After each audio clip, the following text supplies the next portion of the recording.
Hello welcome back. ഇന്ന് നല്ലൊരു healthy മയോണൈസിൻ്റെ recipe ആയിട്ടാണ് വന്നിട്ടുള്ളത്. കുട്ടികൾക്കും വലിയവർക്കും എല്ലാവർക്കും ഒരുപോലെ ഇഷ്ടമുള്ള സാധനമാണ് മയോണൈസ്. ചിക്കൻ കഴിക്കുമ്പോഴൊക്കെ എല്ലാവർക്കും മയോണൈസ് ഇഷ്ടമാണ്. അപ്പോൾ എന്ത് ഭക്ഷണത്തിന് കുട്ടികളെല്ലാം കഴിക്കുന്ന രൂപത്തിലെത്തുമ്പോൾ നമുക്ക് കൂടുതൽ പേടിയാണ്. കാരണം മയോണൈസിൽ അധികം ഓയിലും മുട്ടയൊക്കെ ചേർക്കുന്നത് നമുക്ക് എല്ലാവർക്കും കഴിക്കാൻ വേണ്ടി നല്ല പേടിയാണ്. അപ്പോൾ ഓയിലും മുട്ടയും ഒന്നും ചേർക്കാതെ നല്ല ഹെൽത്തി ആയിട്ട് അതുപോലെ ഡയറ്റ് ഫോളോ ചെയ്യുന്നവർക്കൊക്കെ കഴിക്കാൻ പറ്റിയ നല്ലൊരു ഹെൽത്തി മയോണൈസിൻ്റെ റെസിപ്പിയാണ്. അപ്പോൾ റെസിപ്പി നോക്കിയാലോ. ഒരു പാത്രം വെച്ച് കൊടുത്തിട്ടുണ്ട്. ഇപ്പോൾ 1/2 ലിറ്റർ പാലിലാണ് നമ്മൾ ഉണ്ടാക്കിയെടുക്കുന്നത്. ഒരു പാക്കറ്റ് പാല് പാത്രത്തിലേക്ക് ഒഴിച്ചു കൊടുക്കാം. പാലൊഴിച്ചതിന് ശേഷം ഒന്ന് നന്നായി ചൂടാകുന്നവരെ വെയിറ്റ് ചെയ്യാം. നന്നായി തിളച്ച് പൊന്തണമെന്നില്ല, നന്നായി ചൂടായി വന്നാൽ മതി. സൈഡിൽ നിന്നൊക്കെ ഇത് ചെറുതായിട്ട് തിളച്ച് വരുന്നുണ്ട്. ആ സമയത്ത് നമുക്കിതിലേക്ക് ചെറുനാരങ്ങ നീര് ചേർത്ത് കൊടുക്കാം. ഞാനിവിടെ ഒരു ചെറുനാരങ്ങയുടെ നീര് ചേർത്ത് കൊടുത്തിട്ടുണ്ട്. ഒരു ചെറിയ നാരങ്ങയുടെ നീര് ഫുള്ളായിട്ട് ചേർത്ത് കൊടുത്തിട്ടുണ്ട്. ഇപ്പോൾ പുളി കൂടുതലുള്ളതാണെങ്കിൽ 1 ടീസ്പൂൺ ചേർത്ത് കൊടുത്താൽ മതി. അല്ലെങ്കിൽ നിങ്ങൾക്ക് ഇതിലേക്ക് വിനാഗിരി സുർക്ക ചേർത്ത് കൊടുക്കാം. ഇതാ ചെറുനാരങ്ങയുടെ നീര് ചേർത്ത സമയം തന്നെ ഇതാ പാല് പിരിയാൻ തുടങ്ങിയിട്ടുണ്ട്. ചെറുതായിട്ട് ഇളക്കി കൊടുത്താൽ മതി, നന്നായിട്ട് മർദ്ദം കൊടുക്കാതെ മെല്ലെ മെല്ലെ ഇളക്കി കൊടുക്കാം. പിരിയുന്ന സമയത്ത് വേഗം അടിക്ക് പിടിക്കാൻ ചാൻസ് ഉണ്ട്. മെല്ലെ മെല്ലെ ഇതുപോലെ ചെറിയ തീയിലിട്ടിട്ട് നമുക്ക് ഇതുപോലെ ആക്കിയെടുക്കാം. ഇതാ പാല് മൊത്തത്തിൽ പിരിഞ്ഞ് വന്നിട്ടുണ്ട്. ഇനി നമുക്കിത് ഒരു അരിപ്പയിലിട്ടിട്ടോ അല്ലെങ്കിൽ ഒരു തുണിയിലിട്ടിട്ടോ നമുക്കിത് അരിച്ചെടുക്കാം.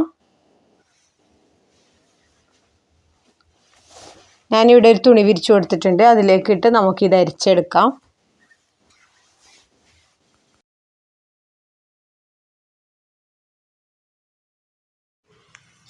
ഇതാ ഫുള്ളായിട്ട് ഇട്ട് കൊടുത്തിട്ടുണ്ട്. ഇനി ഇത് കുറച്ച് തണുക്കാൻ വേണ്ടി നമുക്ക് മാറ്റി വെക്കാം.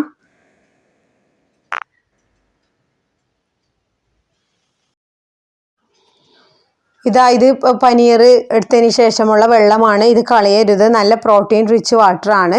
ഇത് ചപ്പാത്തി ഉണ്ടാക്കുമ്പോൾ ചപ്പാത്തി കുഴക്കുമ്പോൾ ഉപയോഗിക്കാം. അതുപോലെ തന്നെ കുട്ടികൾക്ക് തണുപ്പിച്ച് പഞ്ചസാര ഇട്ട് ഡ്രിങ്ക് ആക്കിയിട്ടും കൊടുക്കാൻ പറ്റും. ഇനി നമുക്ക് മിക്സിയുടെ ജാർ എടുക്കാം. ജാറിലേക്ക് നമ്മൾ ഉണ്ടാക്കി വെച്ച പനീർ ഇട്ട് കൊടുക്കാം. ഇനി ഇതിലേക്ക് 1 ടീസ്പൂണ് ബട്ടർ ഇട്ട് കൊടുക്കാം.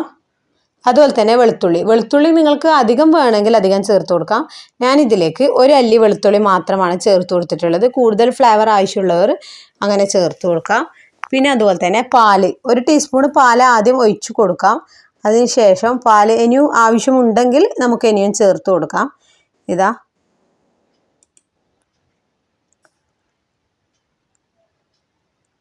അതുപോലെ തന്നെ ഫ്ലേവർ വേണമെങ്കിൽ നമുക്കിതിലേക്ക് ചില്ലി ഫ്ലേക്സ് അതുപോലെ കുരുമുളക് പൊടി അങ്ങനെ ചേർത്ത് കൊടുക്കാം. കുറച്ച് ഉപ്പിട്ട് കൊടുത്തിട്ടുണ്ട്. അതുപോലെ തന്നെ കുറച്ച് ഷുഗർ വേണമെങ്കിൽ ഷുഗറും ചേർത്ത് കൊടുക്കാം. ഒരു നുള്ള് ഷുഗർ ചേർത്ത് കൊടുക്കാം. ഞാനിതിലേക്ക് ഷുഗർ ചേർത്ത് കൊടുക്കുന്നില്ല. എന്നിട്ട് നന്നായി അരച്ച് കൊടുക്കാം. എനിക്ക് കുറച്ചുകൂടി ക്രീം ആകണമെന്ന് തോന്നിയുകൊണ്ട് കുറച്ചുകൂടി പാൽ ആഡ് ചെയ്ത് കൊടുക്കുന്നുണ്ട്. അതുപോലെ തന്നെ കുറച്ച് വിനാഗിരിയും ചേർത്ത് കൊടുക്കുന്നുണ്ട്. പുളിക്ക് വേണ്ടിക്ക് കുറച്ച് വിനാഗിരിയും ഞാൻ ചേർത്ത് കൊടുക്കുന്നുണ്ട്.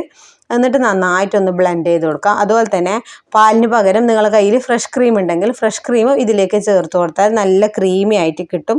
ഇനി നമുക്കിത് നന്നായിട്ട് അരച്ചെടുക്കാം. നല്ല ക്രീമി മയോണൈസ് റെഡി ആയിട്ടുണ്ട്. മുട്ട കൊണ്ട് ഉണ്ടാക്കിയ പോലെ തന്നെ ഉണ്ട്. ഇത് ഡയറ്റൊക്കെ ഫോളോ ചെയ്യുന്നവർക്ക് ഓയിൽ വേണ്ട, ഓയിൽലെസ് കൊളസ്ട്രോൾ ഉള്ളവർക്കൊക്കെ ഓയിൽ വേണ്ട, മയോണൈസ് കഴിക്കണം എന്ന് തോന്നുന്ന സമയത്ത് കുറച്ച് ഇത് ഉണ്ടാക്കി കഴിക്കാൻ നല്ലതാണ്. നല്ല ഹെൽത്തി മയോണൈസ് റെഡി ആയിട്ടുണ്ട്. സാൻഡ്വിച്ച് ബ്രെഡായിട്ടും അതുപോലെ കുട്ടികൾക്ക് കൊടുക്കാനൊക്കെ നല്ലതാണ്. ഇടയ്ക്കിടയ്ക്ക് ചെറിയ കുട്ടികളെല്ലാം വാശി പിടിച്ച് കരയുന്ന കുട്ടികൾക്കൊക്കെ ഇങ്ങനെ ഉണ്ടാക്കി കൊടുത്താൽ നല്ലതാണ്. ഹെൽത്തിയാണ്, അതുപോലെ തന്നെ ടേസ്റ്റിയാണ്.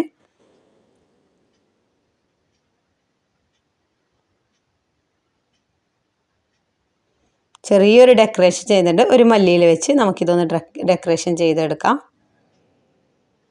തണുത്താൽ ഇതിലും കൂടുതൽ കട്ടിയാവും. കട്ടി വേണ്ടെങ്കിൽ കുറച്ചുകൂടി പാല് നിങ്ങൾക്ക് ആഡ് ചെയ്ത് കൊടുക്കാം. ഇതിപ്പോൾ ഉണ്ടാക്കിയിട്ട് ആ സമയത്ത് തന്നെ ഉപയോഗിക്കുന്നെങ്കിൽ പാല് ഇതേ അളവിൽ മതിയാവും. നല്ല ക്രീമി മയോണൈസ് റെഡി ആയിട്ടുണ്ട്. ഇതുവരെ ഉണ്ടാക്കി നോക്കാത്തവർ ഉണ്ടാക്കി നോക്കി ഫീഡ്ബാക്ക് അറിയിക്കാൻ മറക്കല്ലേ.